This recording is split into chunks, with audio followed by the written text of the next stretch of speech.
2022 के विधानसभा चुनाव को लेकर पक्ष और विपक्ष दोनों तने हुए हैं, पूरी जोर लगाए हुए हैं किसी भी तरीके से जनता को अपनी ओर खींच सकें।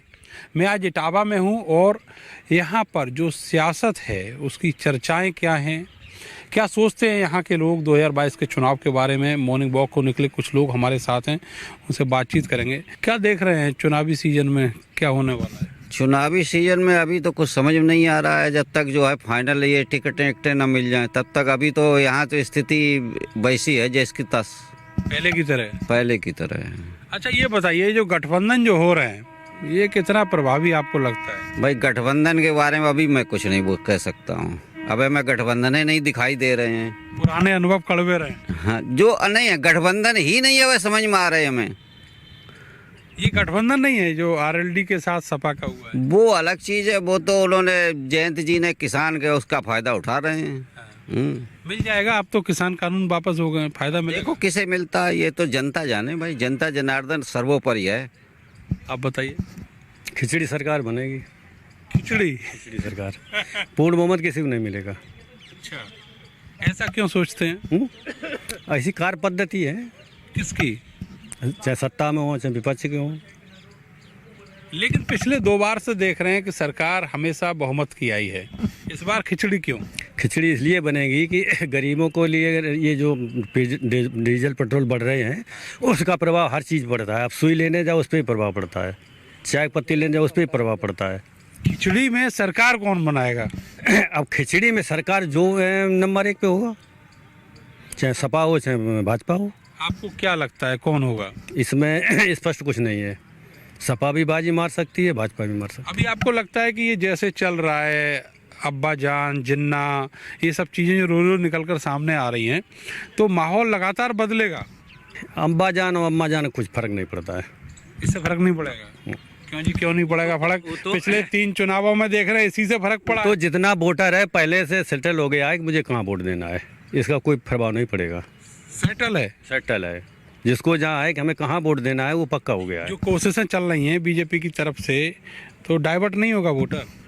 नहीं होगा, पहले सेटल हो गया, वो कहीं नहीं जाएगा। क्यों भाई साहब, हो गया सेटल? नहीं, हमें तो लगता है आने वाली सरकार समाजवादी पार्टी की है। जो माहौल जो चल रहा है, जो पेट्रोल की महंगाई है, डीजल की महंगाई है, खाने पीने पदार्थों की महंगाई है, आदमी उकता चुका है इससे और कोई रुकावट नहीं है। पब्लिक चाहती है कि मेरी सुनी जाए तो हिंदू मुसलमान कर देते हैं बीजेपी के लोग। बात अभी भी कर रहा है। हाँ, तो नहीं करना चाहिए ना।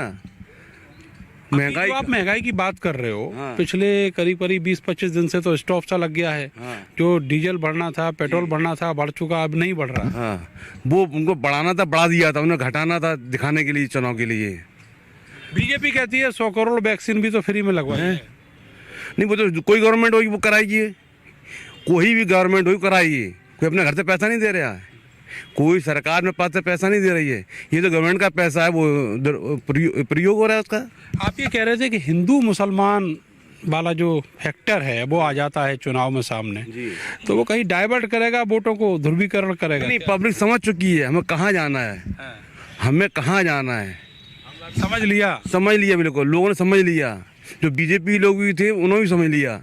वही लोग परेशान हैं और वही लोग परेशान हैं। हाँ, नहीं, खुद ही लोग परेशान हैं, ये तो इसमें कोई शक नहीं है। इसमें जैसे बीजेपी के जो मतलब सवर्ण लोग थे, ये चाह रहे थे, कहते हैं हमारे लिए बीजेपी कुछ करेगी, वो कुछ किया नहीं। ये केवल जुमलेबाजी की सरकार है। क्या नहीं किया? आप लोग जो इच्छा रखते थे वो सब किया। राम मंदिर बनवा दिया, आपका 370 बनने से कोई रोजगार थोड़ी मिल गया। मंदिर या मस्जिद या कुछ भी बन जाए तो रोजगार थोड़ी मिल जाता है। रोजगार की तो कभी बात ही नहीं थी ना। रोजगार तो उन्होंने कहा था कि हम 2 से 40 करोड़ रोजगार देंगे हर साल। जो पार्टी मंदिर मस्जिद हिंदू मुसलमान पर सियासत करती है, आप उससे रोजगार की उम्मीद रखते हैं? नहीं, ऐसा है ना, जो उन्होंने अपने उसमें कहा था एजेंडा में कि हम रोजगार देंगे, वो चीज नहीं हुई। एजेंडा तो सब कुछ कहते हैं साहब। आपको नहीं लगता कि जो सियासत है वो अलग लाइन पे हो रही है और जो वायदे हैं वो कुछ अलग हैं? नहीं, तो वायदे झूठे नहीं करना चाहिए ना। सबसे बड़ी बात यह है कि वायदा अगर आप करके, तो पब्लिक तो सब जान लेती है ना जो आपने प्रॉमिस किया है पब्लिक से, तो पब्लिक तो सब जानती है जनता। और उस समय आप उस चीज़ में खरे नहीं उतरते हैं तो जनता उसका जवाब देगी। सच्चा वायदा कौन सी पार्टी करती है, आप बताओ। देखिए, जो सच्चा वायदा नहीं करते हैं तो उसमें कुछ परसेंटेज तो होना चाहिए।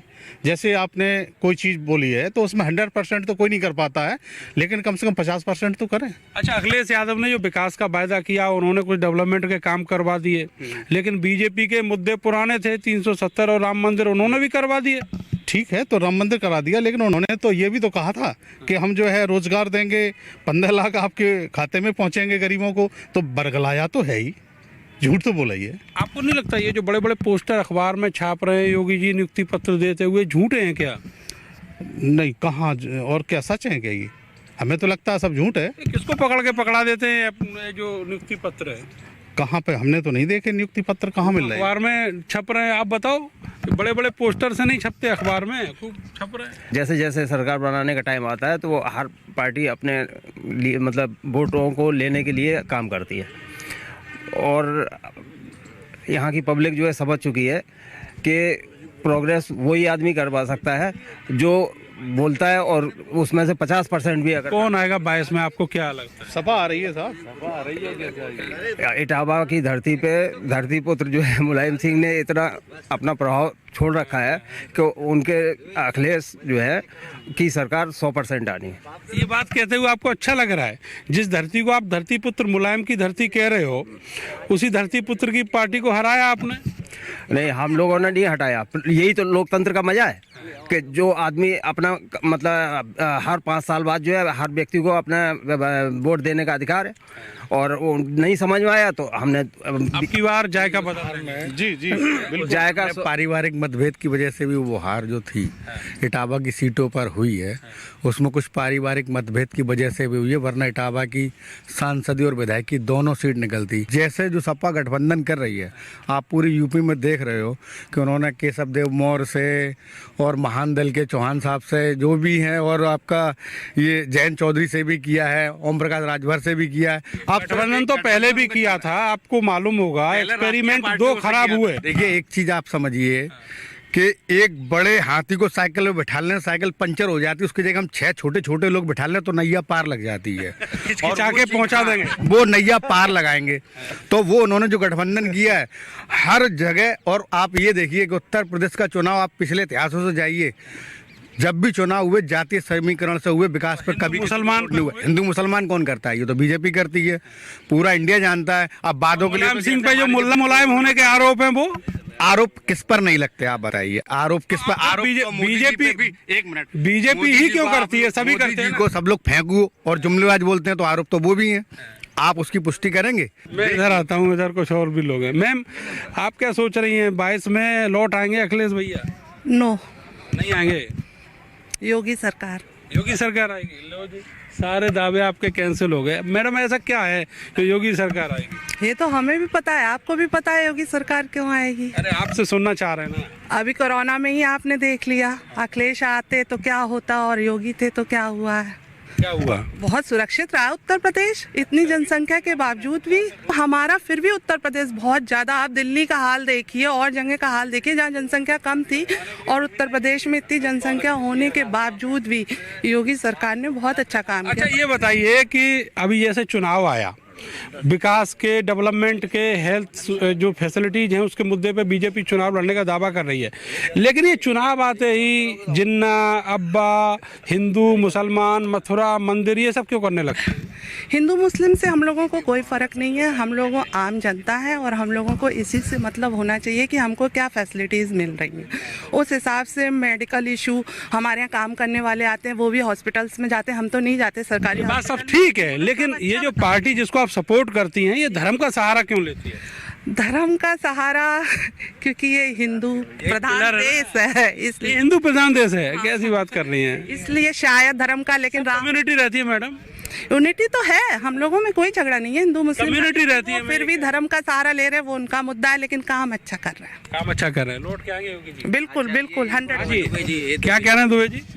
हमारा ये मानना है कि भाजपा जो है और सपा दोनों जो है देश को तोड़ रहे हैं, और उत्तर प्रदेश जो है इन्होंने बिल्कुल भुस करके रख दिया। दोनों ने जनता पार्टी के ये घटक बसपा, सपा, भाजपा, ये तीनों, और इन तीनों ने मिलकर के कांग्रेस को हटाया और अब कांग्रेस जो है दोबारा से पुनः आने वाली है, अकेले आएगी, अकेले आएगी 2022। जमीनी बात तो कम से कम, जमीनी बात, अब पब्लिक का मूड बनेगा, मूड बनेगा। इन्होंने जातीयता, धर्म, पूरा देश लूट लिया, खत्म कर दिया इन्होंने। तो ये पुराने कांग्रेसी हैं आप, बिल्कुल कांग्रेस। तो क्या लगता है कौन आएगा? नहीं, कौन आएगा जो तो मैं भविष्यवाणी नहीं कर सकता, लेकिन माननीय अखिलेश जी जो काम कर रहे हैं तो वो काम तो अच्छा कर रहे हैं। इटावा में ज्यादा प्रेम देखा जा रहा है अखिलेश देखो जी साहब, के। इटावा के वो है, इटावा से हम लोगों के उनके खून के रिश्ते हैं। भाई वो मुलायम सिंह जी के बेटे हैं, और मुलायम सिंह जी के बेटे होने के नाते हमारे भतीजे हुए। यही तो बीजेपी आरोप लगाती है कि सारा डेवलपमेंट जो है इटावा और सैफई में कर दिया। अच्छा बात, बीजेपी ने डेवलपमेंट कंपैरेटिवली जो है कंपैरेटिवली अखिलेश जी के, भाई जो डेवलपमेंट अखिलेश जी ने किया उसकी तुलना में बीजेपी ने यहाँ बहुत कम काम किए। तो नेचुरल, जैसे मैं बीजेपी का वोटर हूँ, मैं वोटर बीजेपी का हूँ, मैं बीजेपी का सपोर्टर भी हूँ, और बीजेपी जो कुछ कर रही है मैं उसके साथ भी हूँ, लेकिन मैं अखिलेश का विरोधी नहीं हूँ। वोट आप बीजेपी को देते हैं? 100%। लेकिन सपोर्टर जो है आप, हाँ, लेकिन मैं उनके अच्छे कामों की प्रशंसा करता हूँ। अखिलेश जी यहाँ के रहने वाले मैं हैं, उनके अच्छे कामों इसलिए का आपको उनको भतीजे के रिश्ते से सपोर्ट करना पड़ता है। लेकिन उधर योगी जी ठाकुर हैं, तो इसलिए आपको नहीं, उन्हें नहीं, support योगी करना जी के पड़ता है। ठाकुर तो मैं मानता नहीं उन्हें। योगी तो योगी है, योगी की तो कोई जात होती नहीं, और न योगी से हमारा कोई परिचय, अखिलेश जी से हमारा बहुत निकटस्थ परिचय है। अगर हम अखिलेश जी के पास कि जाएं- भतीजे को वोट नहीं देते? नहीं, वोट देना एक सैद्धांतिक मामला है। अब वोट हम किसे देंगे, जे किसे देंगे, तो वोट जैसे हमारे मित्र हैं, है ना, लेकिन जे हमारे हिसाब से वोट थोड़ी देंगे, वोट जे अपने हिसाब से देंगे। ये इटावा है, और इटावा को सियासत की धुरी कहा जाता है। भारत समाचार को देखने के लिए आप इसे YouTube पर भी सब्सक्राइब कर सकते हैं। मिलेंगे अगले विधानसभा में, तब तक के लिए मुझे और मेरे कैमरा सहयोगी सानू को दीजिए इजाज़त। नमस्कार। Thank you.